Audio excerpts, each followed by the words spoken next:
बिस्मिल्लाहिर्रहमानिर्रहीम। अस्सलाम वालेकुम नाजरीन, आप यूट्यूब चैनल देख रहे हैं। मैं इमरान ख़ान हूँ। नाजरीन, जैसा कि मैंने आपसे पहले अर्ज़ किया था कि पाकिस्तान बिल्कुल किसी किस्म की बहानेबाजी नहीं करेगा, पाकिस्तान किसी किस्म की रुकावट नहीं डालेगा।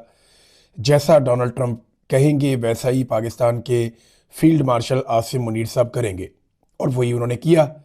और मैंने आपको ये भी बताया था कि फील्ड मार्शल आसिम मुनीर जो भी करेंगे, हुकूमत उसको ओन करेगी, मौलवी उसको एन इस्लामी और शरई करार देंगे, और पाकिस्तान का मीडिया उसे पाकिस्तान की बहुत बड़ी फतह करार देगा।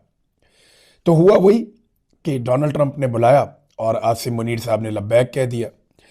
ये जो गजा पीस बोर्ड है उसका हिस्सा बनने के लिए डोनाल्ड ट्रंप ने दुनिया भर के ममालिक को लिखा।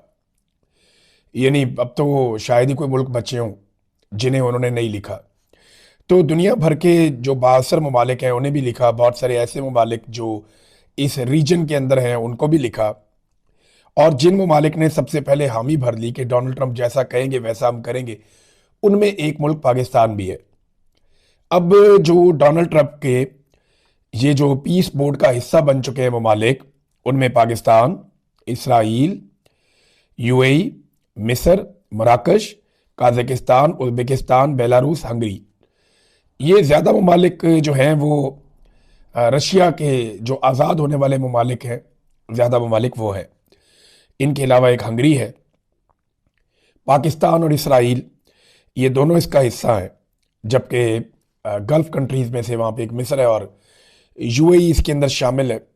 फ्रांस ने, कनाडा ने, जर्मनी ने, रूस ने, चीन ने, सऊदी अरब ने, तुर्की ने, पोलैंड ने, बरतानिया, ऑस्ट्रेलिया, भारत, इन ममालिक ने अभी तक हामी नहीं भरी। और बहुत सारे ममालिक हैं जिन्होंने अभी तक हामी नहीं भरी। तो डोनाल्ड ट्रंप ने कहा और आसिम मुनीर साहब ने कहा जी ओके हो गया, हम आ रहे हैं। अब ये गजा पीस बोर्ड, ये एक्चुअली डोनाल्ड ट्रंप साहब का अपना एक मंसूबा है, और उससे वो ये सोचते हैं कि ये गजा की पट्टी को एक तरक्की याफ्ता इलाके में कन्वर्ट करेंगे। यहाँ पे बहुत बड़ी बड़ी हाई राइज बनाई जाएंगी, यहाँ पे ज़बरदस्त किस्म के बीचेस बनेंगे, यहाँ पे कमाल किस्म की सयाहत के इलाके बनेंगे, और ये दुनिया का एक बड़ा महंगा प्लॉट है जहाँ पे वो दुनिया भर के सरमायाकारों को घेर कर ले गए। पैसा भी अपना नहीं लगा रहे, बल्कि जो ममालिक आ रहे हैं उनसे $1 अरब वसूल किया जा रहा है इस मेंबरशिप के बदले में। तो जैसा कि पाकिस्तान से उम्मीद थी कि पाकिस्तान ना करने की पोजीशन में तो है ही नहीं, इनकार तो पाकिस्तान कर ही नहीं सकता। पाकिस्तान इनकार करेगा तो डोनाल्ड ट्रंप वो तमाम पैगामात, मैसेजेस और वो तमाम चीज़ें एक्सपोज कर देगा जो पाकिस्तानी हुक्मरान डोनाल्ड ट्रंप के सामने जाकर बोलते रहे, और उसका इन्हें पाकिस्तान में नुकसान होगा। तो यहाँ पे जो मौलवी हैं वो अब साबित करेंगे कि ये बहुत बड़ी शहादत है, बहुत बड़ा इस्लाम का झंडा पाकिस्तान ने उठा लिया। हालांकि ये क़यादत जो है वो डोनाल्ड ट्रंप की है, क़यादत जो है वो टॉनी ब्लेयर की है, क़यादत जो है वो नेतन्याहू की है। पाकिस्तान इस सफ में कहीं दूर पीछे खड़ा है। अब $1 अरब क्या पाकिस्तान दे सकता है? ये वो पैसा है जो पाकिस्तानियों के खून पसीने का पैसा होगा, ये वो पैसा है जो टैक्स पेयर्स का पैसा होगा। तो क्या पाकिस्तान ये पैसा दे सकता है? ये बड़ा सवाल है ना। हो सकता है पाकिस्तान से पैसा लिया ही ना जाए और पाकिस्तान को इस्तिस्ना दे दिया जाए, इस बुनियाद पर कि पाकिस्तान अपनी फौज गजा में तैनात करेगा हमास को गैर मुसल्ला करने के लिए। इंटरेस्टिंग बात मैं आपको ये बताता हूँ कि ये जो कुछ भी हो रहा है हमास इसका हिस्सा नहीं है। ये जो कुछ भी हो रहा है गजा की जो हुकूमत है वो इसका हिस्सा नहीं है। वो इसे तस्लीम नहीं करते, वो इसे मानते नहीं है। आप जब भी गजा में वोटिंग करवाएंगे हमास जीतेगी। गुज़िश्ता इलेक्शंस में भी वही जीते हैं, यानी उनके पास अक्सरियत है फ़लस्तीनियों की, और वो इसको नहीं मानते, लेकिन पाकिस्तानी इसको मान चुके हैं। अभी देखते हैं और कौन कौन से अरब ममालिक हैं जो इस सारी सूरत हाल को मानते हैं। ये अक़वाम मुत्तहिदा की करारदाद आई थी अक्टूबर 2025 में, 2803। तो ये जो करारदाद थी, इस करारदाद की रोशनी में अब ये गजा पीस बोर्ड बना है, और इसका जो पहला नुक्ता था वो एक स्टेबलाइजेशन फोर्स भी था, यानी वहाँ पे एक अमन के क़याम के लिए एक इस्तेहकाम फोर्स तैनात की जाएगी जिसमें मुख्तलिफ ममालिक की फ़ौजें होगी। इसमें पाकिस्तान की और इंडोनेशिया की फ़ौज होगी, इसके बारे में कहा जा रहा था। कुछ ममालिक पीछे हट गए थे जी, हम अपनी फ़ौज नहीं भेज रहे। बहरहाल अब पाकिस्तान पीस बोर्ड का हिस्सा बन गया है। ये जो करारदाद थी ना अक़वाम मुत्तहिदा में, एक बात हम सबको याद रखनी पड़ेगी कि रूस ने और चीन ने इसकी मुकम्मल मुखालफत की थी। चीन और रूस ये समझते हैं कि आप उनके ऊपर अपना फैसला मुसल्लत नहीं कर सकते। वो ये कहते हैं कि फ़लस्तीनियों को उनका हक मिलना चाहिए और वो खुद फैसला करेंगे अपने लिए कि वो क्या चाहते हैं। जमहूरी तरीका तो ये है, लेकिन ये जिस तरीके से किया जा रहा है, रूस और चीन इससे इत्तफाक नहीं करते और उन्होंने, दोनों ममालिक ने इनकार कर दिया था, इसकी मुखालफत की थी, करारदाद की। पाकिस्तान जो है ना नाज़रीन, अब मैं पाकिस्तान की अगर बात करूं तो एक बात तो बड़ी क्लैरिटी के साथ मैं आपको कह देता हूं, पाकिस्तान एक कॉलोनी बनता जा रहा है। एक आज़ाद और खुद मुख्तार मुल्क की बजाय डोनाल्ड ट्रंप की एक कॉलोनी बनता जा रहा है। ट्रंप साहब जो कहेंगे वो यही करेंगे और कई ममालिक अपने मफाद में ऐसा करते भी हैं। लेकिन पाकिस्तान क्या ये अपने मफाद में कर रहा है? आसिम मुनीर साहब की एक बहुत बड़ी मजबूरी है और एक बहुत बड़ी प्रॉब्लम है, और वो है पाकिस्तान में उनका गैर मकबूल होना। वो कोई भी चीज़ कर लें, उनकी मकबूलियत में इजाफा नहीं हो रहा। वो हुकूमत को कामयाब भी नहीं बना पा रहे। अगर बैन अवी सतह पर आवाज़ें उठ जाती हैं कि पाकिस्तान के अंदर जो रजीम जालिमाना तौर पर मुसल्लत किया गया है उसका इख्तिताम किया जाए, तो फिर आसिम मुनीर साहब और इनके सारे हवारी हाथ मलते रह जाएंगे। लिहाजा अगर इमरान खान साहब के खिलाफ डट कर खड़े रहना है या इमरान खान साहब को और उनकी पार्टी को कुचलना है, तो आलमी सतह पे उन्हें तमाम आकाओं को खुश रखना पड़ेगा। ये वो मजबूरी है जिसकी वजह से पाकिस्तान ऐसा लगता है कि ताकतवरों की एक कॉलोनी बनता जा रहा है। एक आज़ाद और खुद मुख्तार मुल्क वाली तो बात दिखाई नहीं देती, जैसी जूते पॉलिश की पॉलिसी रखी है हमारे वजीर आजम ने। मैं तो हैरान हो गया था देख के। अब अमेरिका जो है वो दुनिया के ऊपर दबाव डाल रहा है एक नए किस्म के वर्ल्ड ऑर्डर के लिए। कनाडा का जो वजीर आजम है उसने बड़ी साफ बात की। उसने कहा जी कि मैं खात्मे का ऐलान करता हूं कि अमेरिका की क़यादत के अंदर जो एक वर्ल्ड ऑर्डर चल रहा था वो अब नहीं चलेगा। यानी कैनेडियंस तो खुलकर सामने आ गए, फ्रांस भी खुलकर सामने आ गया, कई और ममालिक खुलकर सामने आ गए। तो अमेरिका के पास जो हथियार हैं वो दो हैं। एक, उनकी ताकतवर फौज है, वो किसी के ऊपर भी चढ़ाई कर सकते हैं। लेकिन क्या अमेरिका एक वक्त में सबके साथ लड़ सकता है? ये एक बड़ा सवाल है। दूसरी ताकत अमेरिका के पास जो है वो टैरिफ आयद करने की है, कि वो टैरिफ लगा देते हैं। कई ममालिक जो है अमेरिका के साथ तजारत करते हैं तो वो उसमें टैरिफ लगा देते हैं।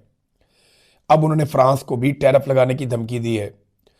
तो इस पर फ्रांस ने यूरोपीय यूनियन को यह कहा, फ्रांसीसी सदर ने, कि हमें सर जोड़कर बैठना चाहिए और हमें एक मुश्तरका हल निकालना चाहिए और एक मुश्तरका इसके लिए लायामल बनाना चाहिए कि अमरीकी टैरिफ पॉलिसी का जवाब कैसे देना है।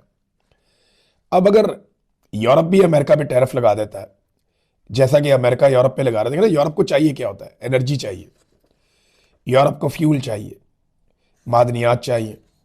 ये सारी चीज़ें तो यूरोप बराह रास्त हासिल कर सकता है। इंडिया के साथ वो मुआहदे कर रहे हैं, गल्फ के साथ वो मुआहदे कर रहे हैं, रशिया से वो तेल और गैस ले रहे हैं, वो इस मिकदार में इजाफा भी कर सकते हैं। और चाइना के साथ अगर वो अपने ताल्लुकात बढ़ा लेते हैं तो फिर अमेरिका के ऊपर उनका इन्हिसार कम हो जाएगा। तो अब जो है वो गेम इस तरफ को जा रही है। इसके ऊपर नज़र रखेंगे, इस पर हम बातचीत भी करते रहेंगे। अब आ जाए नाजरीन ने पाकिस्तान की अंदरूनी सूरत हाल। देखिए, बैरूनी तो मैंने आपको बता दिया कि हर बात जो हमें कही जाएगी हम फौरी तौर पर मान लेंगे। बैरूनी कर्जा लेने का पाकिस्तान ने नया रिकॉर्ड कायम कर दिया, एक नया रिकॉर्ड बना दिया। 6 महीनों में पाकिस्तान ने कितना कर्जा लिया? गुज़िश्ता 6 महीनों के अंदर अंदर जो बैरूनी कर्जा है वो 1254 अरब, यानी ये लगभग 4 अरब 50 करोड़ डॉलर्स बनते हैं। ये पैसा पाकिस्तान लेता जा रहा है, लेता जा रहा है।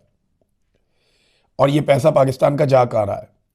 कोई तरक्याती प्रोग्राम तो चल नहीं रहे, ना कोई नए डैम्स बन रहे हैं, यूनिवर्सिटीज़, कॉलेजेस, कोई नई सड़कें, कोई रेलवे, कुछ बन रहा हो, कुछ बड़ा हो रहा हो पाकिस्तान के अंदर, कुछ नया हो रहा हो पाकिस्तान के अंदर, या बहुत सारे जंगलात लग रहे हो, नई नहरें निकल रही हो, कुछ भी ऐसा नहीं हो रहा।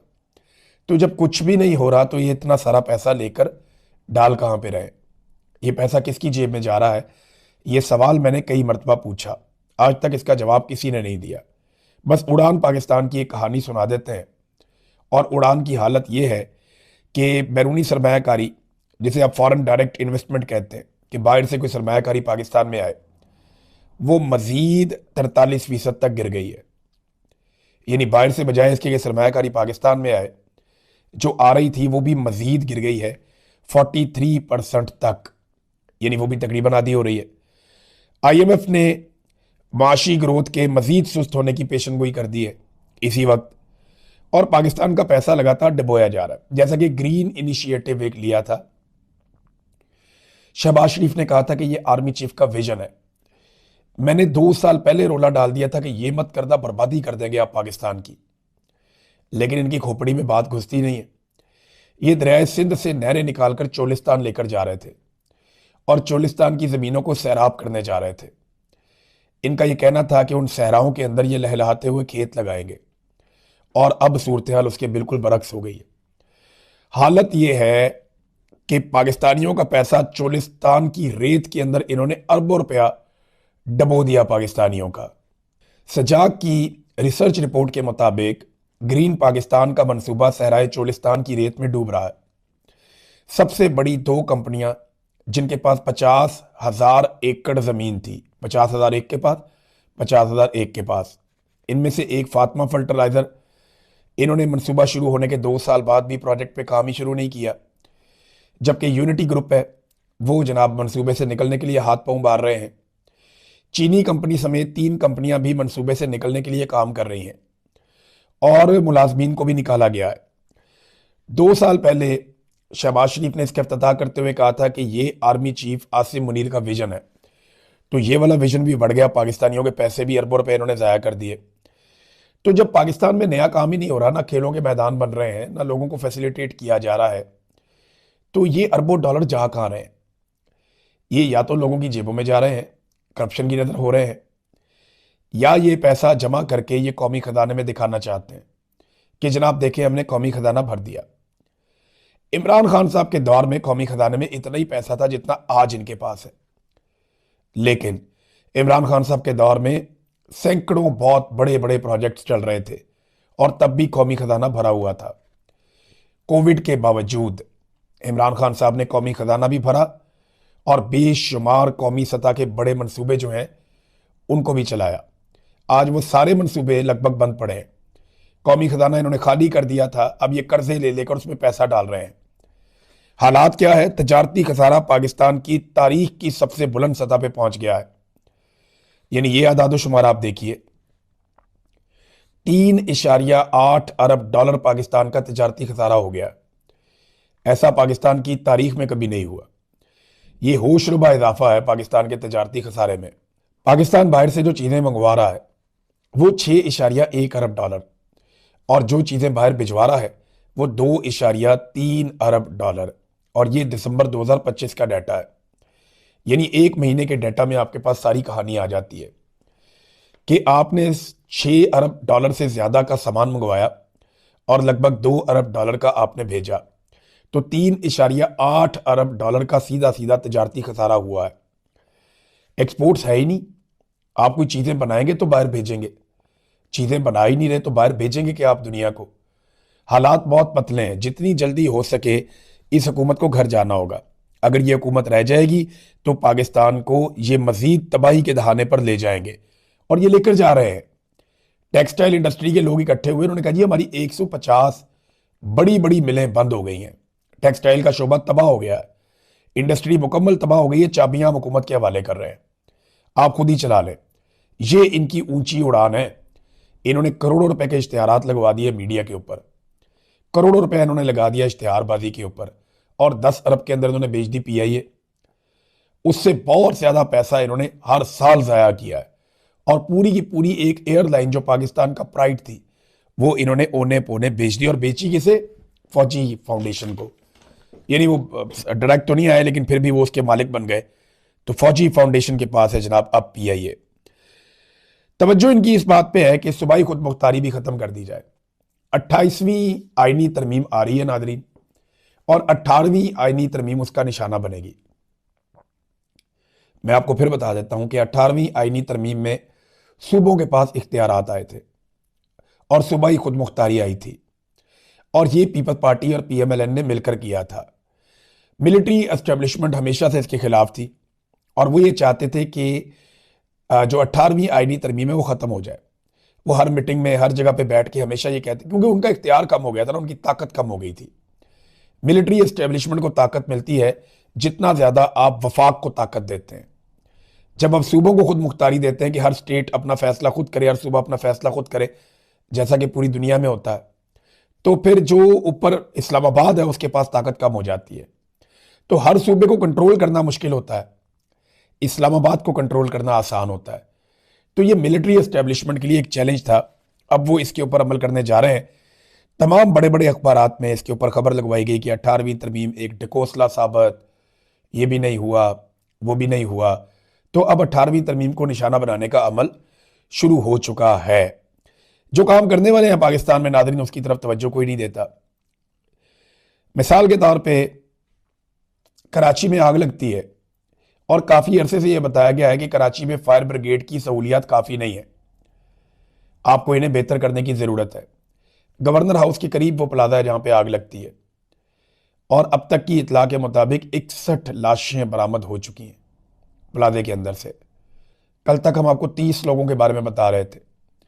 अभी एक इतला आई है कि प्लाजे की एक दुकान, क्योंकि अब वो अंदर रेस्क्यू वाले जा रहे हैं, बार बार जगह खोलकर देख रहे हैं, तो एक दुकान खोली गई तो उसमें 30 के करीब लाशें बरामद हुई हैं एक दुकान में से। ये कितना अफसोसनाक है। जिंदा लोग जल गए इस शहर के अंदर। 61 लोग अब तक की इतला के मुताबिक जाँ बहक हो गए हैं और अभी भी बहुत सारे लोग लापता हैं जिनकी तलाश जारी है, उनके घर वाले ढूंढ रहे हैं। तो ये जिस वक्त हुक्मरान जश्न मना रहे होते हैं ना, उस वक्त शहरी जल रहे होते हैं। तो रोम जल रहा था और नीरू बांसुरी बजा रहा था। इसकी अमली मिसाल है ये कि एक तरफ पाकिस्तानी जल रहे थे और दूसरी तरफ हुक्मरानों के टिकटॉक आ रहे थे नाचते हुए, खुशी वाले, जर्क बर्क लबास, चकाचौंध, शानदार अय्याशी वाली ज़िंदगी, आसाइशों से भरपूर किस्म के खाने और हर चीज़। इन्हें बिल्कुल भी अवाम का एहसास नहीं है। एक दुकान से 30 लाशें बरामद हो गई। अंदाज़ा करें आप कितनी तकलीफ दे बात है। और अभी ये बसंत भी मनाएंगे, पता नहीं कितने लोगों का गला कट जाएगा। मुझे बहुत बहुत शौक है गुड्डी उड़ाने का, ये पतंगबाजी का बहुत शौक है। लेकिन जिस तरह के धागे आ चुके हैं, जिस तरह पतंगबाजी होती है, ये सेफ रही नहीं। यानी मैंने सारी ज़िंदगी पतंगबाजी की है, लेकिन जब ये सेफ नहीं रही तो हम लोगों ने छोड़ दिया इसको कि इससे लोग मर जाते हैं। लेकिन पंजाब हुकूमत अब इसका रिस्क ले रही है। वो ये करना चाहती है सिर्फ और सिर्फ अपनी फेस्टिविटी दिखाने के लिए। तो इसमें इमरान खान साहब की बहन ने भी एक बात की। देखें, कल उन्हें मार पड़ी है वहाँ पे, उनकी बहनें गिर गई। उन्होंने सारा बताया कि हमें कैसे पुलिस वालों ने आकर मारा। 4 SHO थे, को 500 पुलिस वाले थे, उन्होंने बहुत टॉर्चर किया, बहनें भी गिर गई। वहाँ नौजवानों को गिरफ्तार किया, बहुत मार कुटाई ये करते रहे वहाँ पे पुलिस वाले। तो उन्होंने सुबह वो फिर आ गई। अजीब रेजिलियंस दिखाई है इस खानदान ने, यानी इमरान खान साहब ने, उनकी अहलिया ने, उनकी बहनों ने, उनके रिश्तेदारों ने बड़ी रेजिलियंस दिखाई है। इतनी तकालीफ और इतने जुल्म और जबर के बावजूद ये लोग हर मरतबा डट कर खड़े होते हैं। तो इमरान खान साहब की एक बहन आई, उन्होंने कहा जी कि अगर जजेस इंसाफ नहीं दे सकते तो घर चले जाएं। आपको इंसाफ देने के लिए इस मनसब पे बैठाया गया है और इन जजों ने जाके अल्लाह रब्बुल इज़्ज़त को जवाब नहीं देना। ये जो जज बारीक वारदातें डाल रहे हैं ना और इंसाफ देने से इनकारी हैं, इन जजेस को अल्लाह रब्बुल इज़्ज़त के यहाँ सख्त इम्तिहान का सामना करना पड़ेगा। ये अल्लाह को कैसे जवाब देंगे कि हमने नाइंसाफ़ी की थी, हम जुल्म के हिस्सेदार बने थे। कहने को इस्लामी जमहूरिया पाकिस्तान है, लेकिन क्या यहाँ पे फैसले इंसाफ के मुताबिक हो रहे हैं? अपनी मर्जी के जज लाकर बिठाए गए हैं जो बिल्कुल इंसाफ नहीं दे रहे। तो इमरान खान साहब की बहन ने कहा कि जब बसंत मनाएंगे तो हर तरफ इमरान खान के नाम की और इमरान खान साहब के तस्वीरों वाली पतंगे उड़ती हुई नजर आएंगी। ये इमरान खान की बहन ने कहा। तो पाकिस्तान तहरीक इंसाफ के जितने भी टिकट होल्डर्स हैं, उम्मीदवार हैं, जीतने वाले, हारने वाले, ओहदेदारान हैं, वो सारे अपने अपने तौर पे अब पतंगे तैयार करवाएंगे बड़े पैमाने पे। लाखों रुपए की पतंगे आप देखेंगे हवा में उड़ेंगी और उनमें आपको इमरान खान और पाकिस्तान तहरीक इंसाफ के झंडे नजर आएंगे। इससे पहले आपको याद है कि पंजाब में पाकिस्तान तहरीक इंसाफ का आप झंडा नहीं उठा सकते, पंजाब पुलिस बहुत मारती है। लेकिन अगर हर तरफ पाकिस्तान तहरीक इंसाफ की पतंगे उड़ रही होंगी तो पंजाब पुलिस किसको मारेगी? चादर और चार दीवारी का तकद्दुस तो ये पामाल कर नहीं सकते।